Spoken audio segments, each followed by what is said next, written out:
Mengenal jenis puisi baru. Pada topik sebelumnya, sudah dipelajari tentang ciri-ciri puisi baru.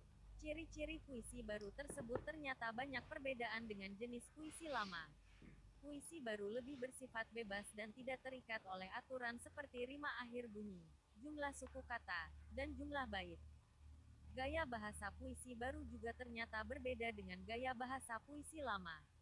Gaya bahasa puisi tidak terlalu menggunakan kata-kata puitik dan gaya bahasa yang cenderung istana sentris. Gaya bahasa puisi baru lebih lugas meski tetap menggunakan majas dan juga kata-kata konotasi lainnya. Tentu saja tidak terikatnya aturan yang ada, membuat puisi baru lebih mudah dibuat dibandingkan dengan puisi lama. Hanya perlu diingat, puisi tidak bisa dibuat secara sembarangan. Puisi dibuat dengan penuh perasaan berdasarkan yang dialami atau apa yang dipikirkan. Lantas, bagaimana cara membuat puisi baru? Ada beberapa tips untuk membuat puisi baru. Hanya sebelumnya, perlu dikenal terlebih dulu jenis-jenis puisi baru. Beberapa tipe puisi baru ini tidak berkembang begitu saja. Beberapa puisi baru malah masih terpengaruh dengan puisi lama, seperti pola persajakan atau akhir bunyi. Selebihnya, seperti jumlah suku kata, jumlah baris dan rima sudah ditinggalkan seperti yang sudah disebutkan pada materi sebelumnya.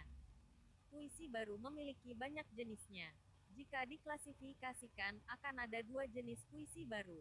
Yang pertama adalah jenis puisi baru berdasarkan jumlah baris yang terkandung tiap baitnya. Yang kedua adalah jenis puisi baru yang diklasifikasikan berdasarkan isinya. Berdasarkan jumlah baris. Ada 7 jenis puisi baru jika diklasifikasikan berdasarkan bentuknya. Bentuk dalam hal ini adalah untaian puisi tersebut dalam satu bait.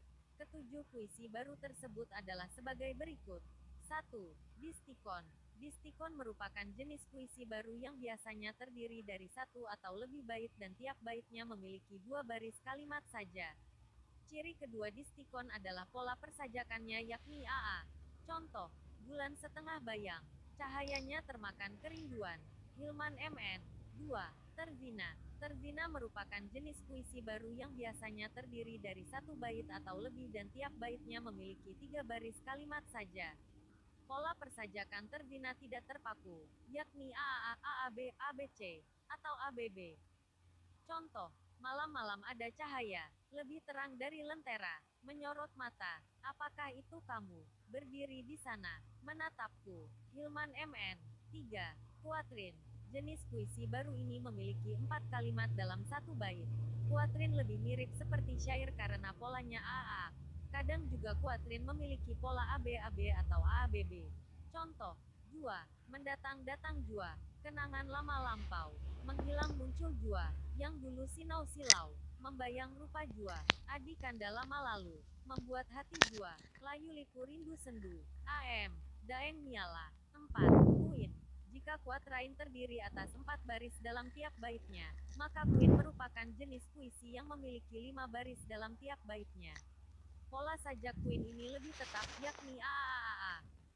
Contoh, bunga kematian, pelan-pelan datang, duka yang malang, seketika harum kembang, ibuku tersayang, semoga engkau dalam tenang.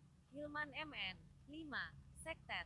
Puisi baru yang satu ini memiliki 6 baris dalam satu baitnya. Pola persajakan pada sektet sudah tidak penting lagi karena tidak beraturan.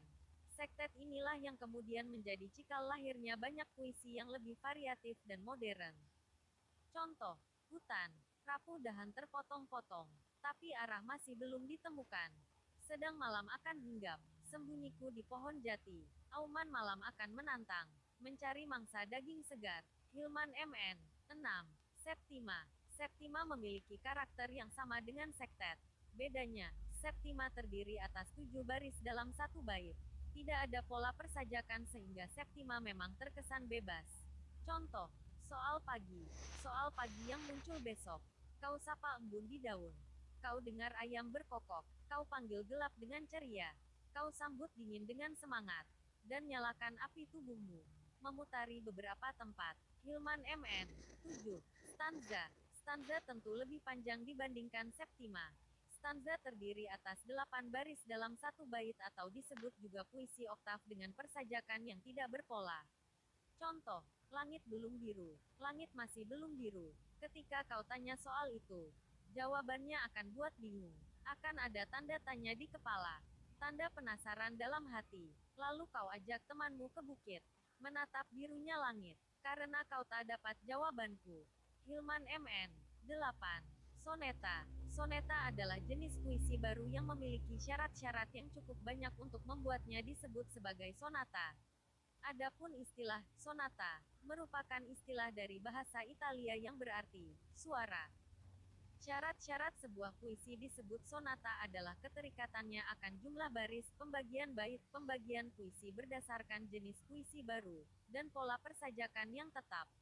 Aturannya cukup mengikat sehingga soneta terkesan tidak jauh berbeda dengan puisi lama.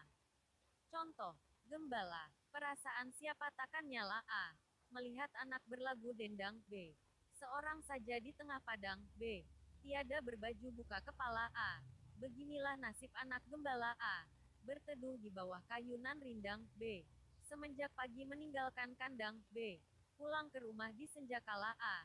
Jauh sedikit sesayup sampai A. Terdengar olehku bunyi serunai A. Melagukan alam nan molek permai A. Wahai gembala di segara hijau, C. Mendengarkan puputmu menurutkan kerbau, C. Maulah aku menurutkan dikau, C. Muhammad Yamin SH. Sekian, referensi dari kuiper.com.